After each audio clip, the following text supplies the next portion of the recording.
नमस्कार साथियों, आप सभी का स्वागत है मेरे YouTube चैनल प्रिपरेशन वाला पे।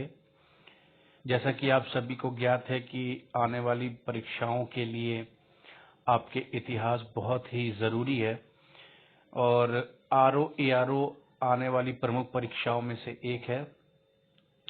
तो यहाँ पर हम जो है प्राचीन भारत का इतिहास शुरू करने जा रहे हैं, जिसमें हम पाषाण काल के बारे में पढ़ेंगे और हम सिर्फ उन्हीं क्वेश्चंस को डिस्कस करेंगे जो आपके प्रीवियस एग्जाम्स में पूछे गए हैं।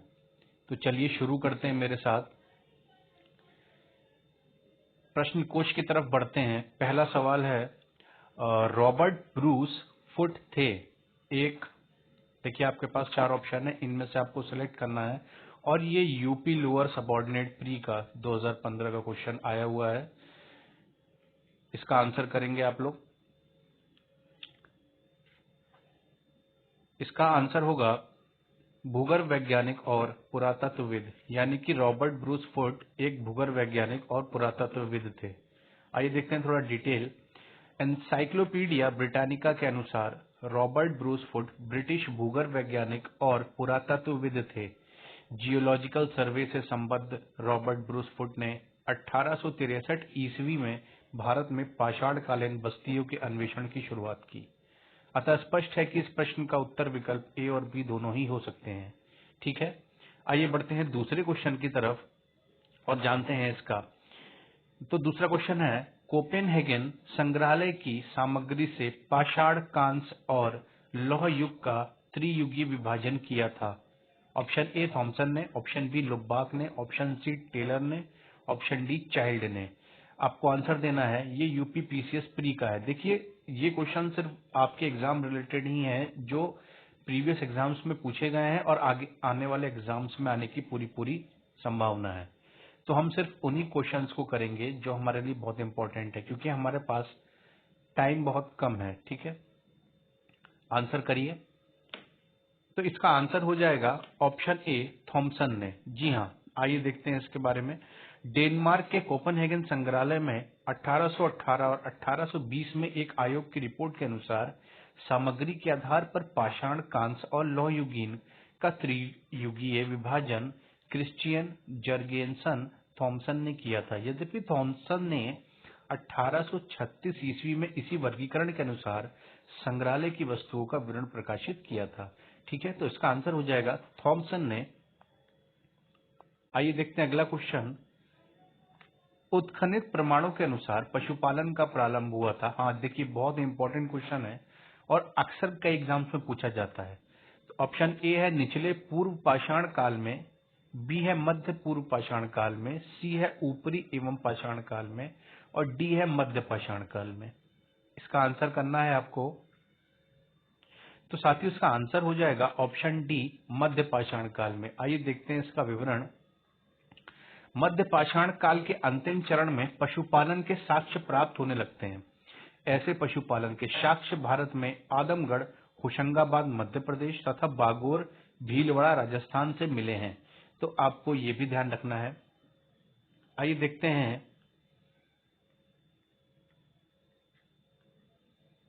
Question number 4।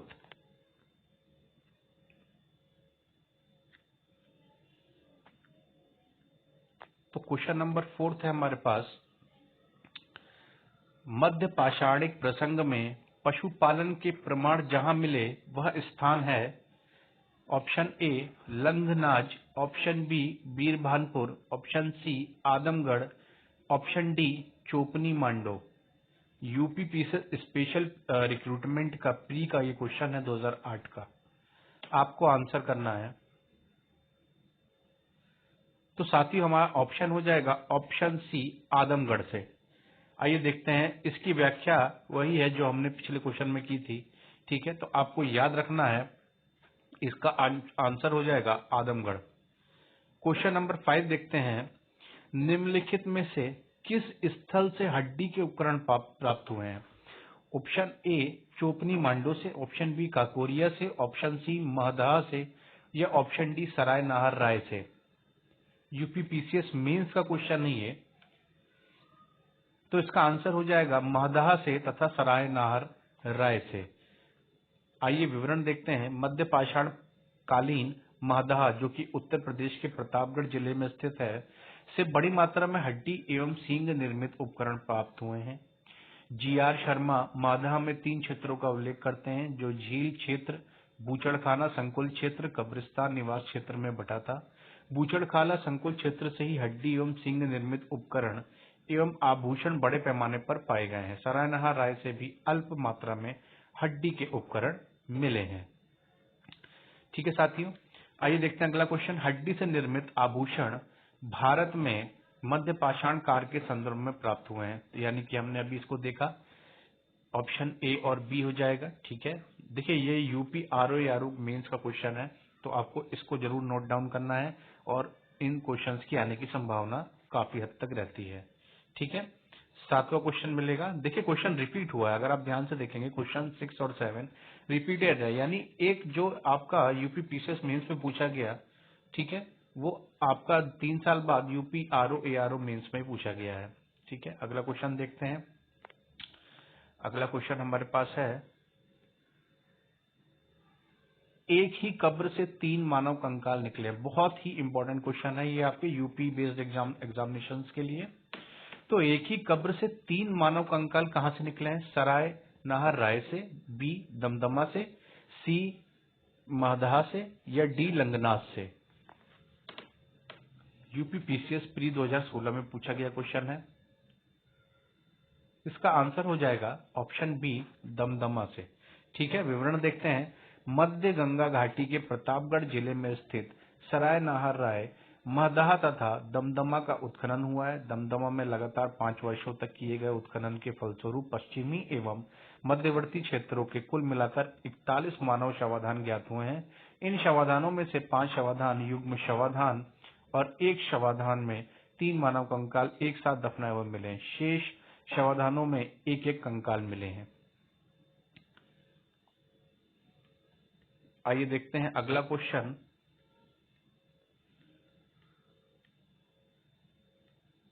क्वेश्चन नंबर 8, खाद्यान्नों की कृषि सर्वप्रथम प्रारंभ हुई थी। ए नवपाषाण काल में, बी मध्य पाषाण काल में, सी पुरापाषाण काल में, या डी प्रोटो ऐतिहासिक काल में।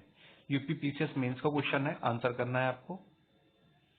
तो साथियों इसका आंसर हो जाएगा ऑप्शन ए नवपाषाण काल में। आइए इसका विवरण देखते हैं। खाद्यान्नों का उत्पादन सर्वप्रथम नवपाषाण काल में हुआ। यही वह समय है जब मनुष्य कृषि कर्म से परिचित हुआ। ठीक है, आइए अगला क्वेश्चन देखते हैं। क्वेश्चन नंबर 9, भारत में मानव का सर्वप्रथम साक्ष्य कहाँ मिलता है? ए नीलगिरी पहाड़ियां, बी शिवालिक पहाड़ियां, डी नल्लमाला पहाड़ियां, या डी नर्मदा घाटी। इसका आंसर हो जाएगा साथियों डी नर्मदा घाटी, यानी कि नर्मदा घाटी में भारत में सर्वप्रथम मानव का साक्ष्य मिलता है। क्वेश्चन नंबर 10 की तरफ पढ़ेंगे साथियों। प्रथम मानव जीवाश्म भारत की किस नदी घाटी से प्राप्त हुआ था? अभी हमने इसको ऊपर पढ़ा नर्मदा घाटी से, तो इसका ऑप्शन हो जाएगा सी नर्मदा घाटी। मानव द्वारा सर्वप्रथम प्रयुक्त अनाज था। बहुत ही इंपॉर्टेंट क्वेश्चन है साथियों और अक्सर एग्जाम्स में पूछा जाता है। ए गेहूं, बी चावल, सी जौ, डी बाजरा। आपको आंसर करना है, तो इसका आंसर हो जाएगा सी जौ। आधुनिक मानव समाज द्वारा मुख्य रूप से 8 खाद्य अनाजों का उपभोग किया गया है, जो गेहूं, चावल, मक्का, बाजरा, सोरगम, राई एवं जई अनाजों के पौधे विभिन्न क्षेत्रों में जंगली घास के रूप में विद्यमान थे, जिन्हें बीजों के रूप में अलग अलग क्षेत्र में अलग अलग समय पर मानव ने उगाया। वैश्विक दृष्टि से देखा जाए तो सर्वप्रथम जौ 8000 ईसा पूर्व के आसपास भूमध्य सागर एवं ईरान के मध्य स्थित पश्चिमी एशिया के देश में मानव द्वारा उगाया गया। बाद में लगभग इन्हीं क्षेत्रों में 8000 वर्ष ईसा पूर्व के आसपास ही गेहूं भी उगाया जाने लगा। ठीक है साथियों, तो ये आपको याद रखना है। आइए देखते हैं अगला क्वेश्चन। भारतीय उपमहाद्वीप में कृषि के प्राचीनतम साक्ष्य प्राप्त हुए हैं। ऑप्शन ए कोल्डिवा से, ऑप्शन बी लौरादेव से, ऑप्शन सी मेहरगढ़ से, या ऑप्शन डी टुकवा से। तो साथियों अगर इसकी हम बात करेंगे तो ये अभी की जो आपकी आधुनिक खोजें चल रही हैं उसमें से एक मिला है लहुरा देव, जो कि आपके जिले संत कबीर नगर क्षेत्र में पड़ता है। वहां से कृषि के प्राचीनतम साक्ष्य प्राप्त हुए हैं। ठीक है, तो इसका ऑप्शन हो जाएगा बी। ठीक है, इसका डिटेल आप लोग पढ़ लेंगे साथियों। आइए देखते हैं अगला क्वेश्चन। भारतीय उपमहाद्वीप में कृषि के प्राचीनतम साक्ष्य प्राप्त हुए हैं तो कहां से? ए ब्रह्मगिरी से, बी बुर्जहोम से, सी कोल्डिवा से या मेहरगढ़ से।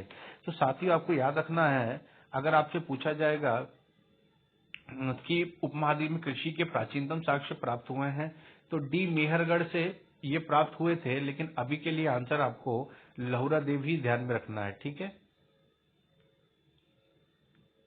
जैसा कि पीछे आपको विवरण में दिया गया है। आइए देखते हैं अगला क्वेश्चन। भारतीय उपमहाद्वीप में कृषि के प्राचीनतम साक्ष्य कहां से प्राप्त हुए हैं? लोथल, हड़प्पा, मेहरगढ़, मुंडी गाक। मेहरगढ़ से, यानी कि ये प्राचीनतम क्वेश्चन है जो पूछेगा इस पे।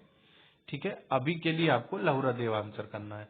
नवपाषाण काल युग में भारतीय उपमहाद्वीप के उत्तर पश्चिमी क्षेत्र में निम्नलिखित में से किस स्थान पर कृषि के अभ्युदय के प्रारंभिक प्रमाण प्राप्त हुए हैं? तो यानी कि आपको ध्यान में रखना है, ऑप्शन आपके पास मुंडी गाक, मेहरगढ़, दम्ब आदत, सादत, Balakot, Amri. Option B Mehrgarh.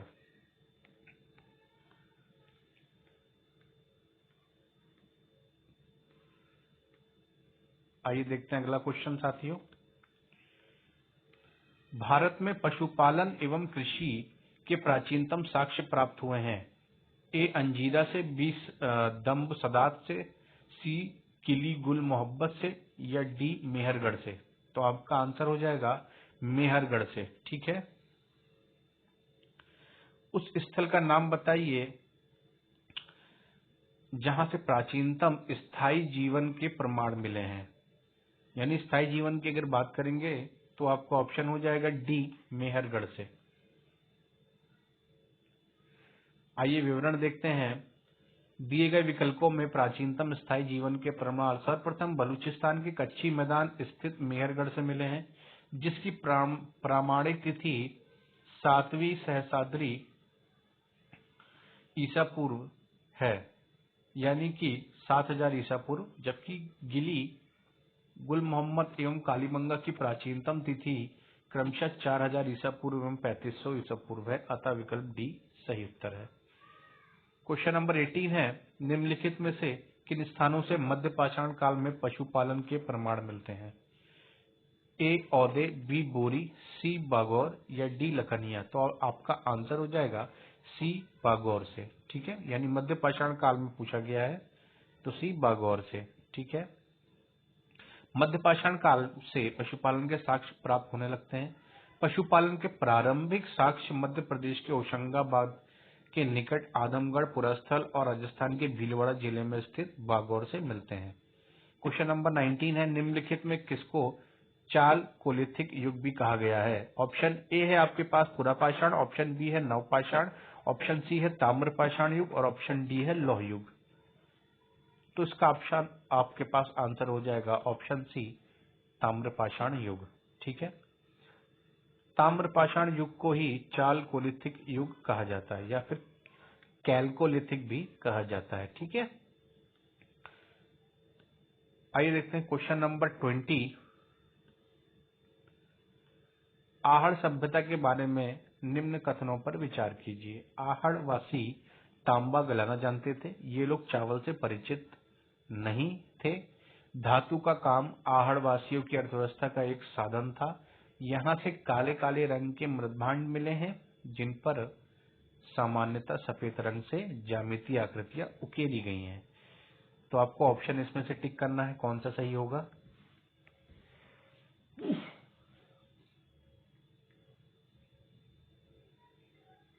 Option ए, बी, सी या डी। आरएएस आरटीएस प्री में पूछा गया क्वेश्चन है, तो इसका आंसर हो जाएगा ऑप्शन ए, यानी कि पहला, तीसरा और चौथा सही होगा आपका। पहला यानी कि आहड़वासी तांबा गलाना जानते थे। ठीक है, तीसरा धातु का काम आहड़वासियों की अर्थव्यवस्था का एक साधन था और चौथा यहाँ से काले काले रंग के मृदभांड मिले हैं जिन पर सामान्यतः सफेद रंग से ज्यामितीय आकृतियां उकेरी गई हैं। ये लोग चावल से परिचित नहीं थे, ये बात गलत है। ठीक है, इसका विवरण आप लोग पढ़ लेंगे।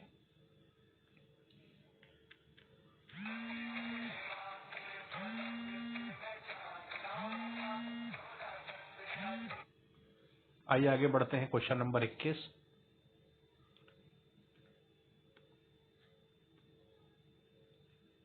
निम्न में से किस पुरास्थल से पाषाण संस्कृति से लेकर हड़प्पा सभ्यता तक के सांस्कृतिक अवशेष प्राप्त हुए हैं? Option A Amri, option B Mehrgarh, option A Kot Diji या ऑप्शन डी कालीबंगा। तो ऑप्शन आपका सही हो जाएगा मेहरगढ़, यानी कि यहाँ पे अब तक के सभ्यता के सांस्कृतिक अवशेष प्राप्त हुए हैं। ठीक है साथियों, तो यूपी पीसीएस प्री का 2008 का पूछा गया क्वेश्चन है। इसी प्रकार के और सवालों के लिए मेरे साथ जुड़े रहिए। आगे भी हम क्वेश्चन डिस्कस करेंगे और धीरे धीरे इन चैप्टर्स को जो इम्पोर्टेंट क्वेश्चन है उसको कवर कर लेंगे। ठीक है, तो मेरे चैनल से जुड़े रहिए। आप लोगों का बहुत बहुत धन्यवाद इसको देखने के लिए।